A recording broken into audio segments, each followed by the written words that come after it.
Alors moi, mon souvenir, il est lié à la lavande.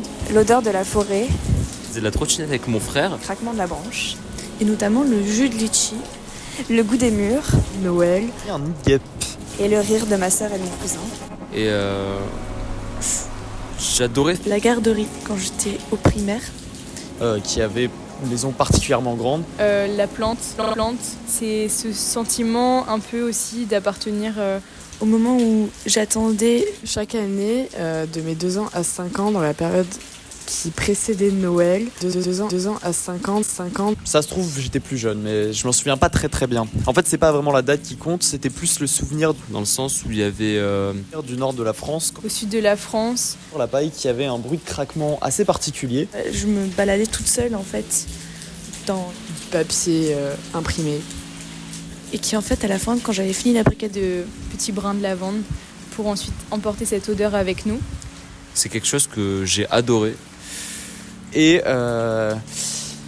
dans cette ferme, il y avait, donc à côté du purin, de tout ça, à côté de... Comment on appelle ça ?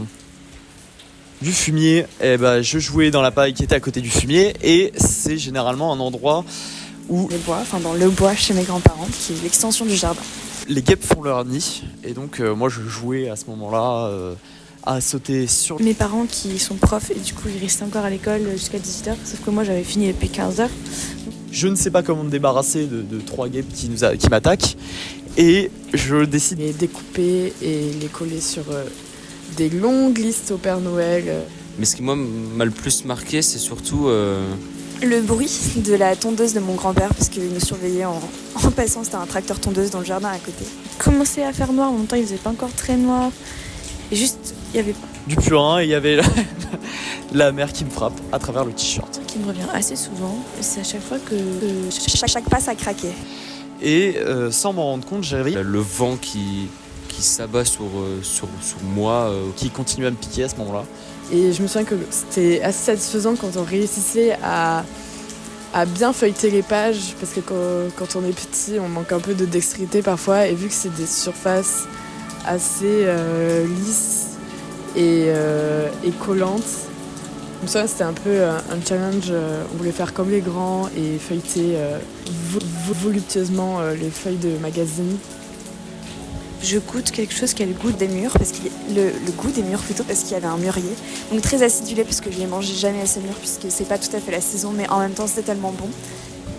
Et qui m'aide à m'endormir. D'être en vacances, il y a du soleil. Il y avait un peu des bruits d'oiseaux, de voitures lointaines. Et donc c'était vraiment un feuilletement infini de ces catalogues. Et à ce moment-là, c'est une sensation extrêmement désagréable, normale. Mais surtout, je suis complètement perdu parce que je ne suis pas chez moi. Ça me donnait mal à la tête.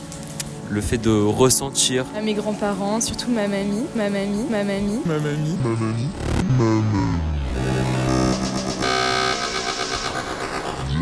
Souvenir. Mon souvenir. Ce souvenir. Un souvenir. Il y a ce souvenir d'enfance. Le jus de litchi. Faire de la trottinette. La lavande, c'est Frapper les guêpes à travers mon t-shirt. Et donc on se mettait sur le sol et on ouvrait en grand tous les magazines qu'on avait. Magazine qu'on avait. Ce souvenir, c'est vraiment le craquement de la branche, le goût des murs, l'odeur de la forêt, et le rire de ma sœur et de mon cousin. Le goût des murs, l'odeur de la forêt, et le rire de ma sœur et de mon cousin. De ma sœur et de mon cousin.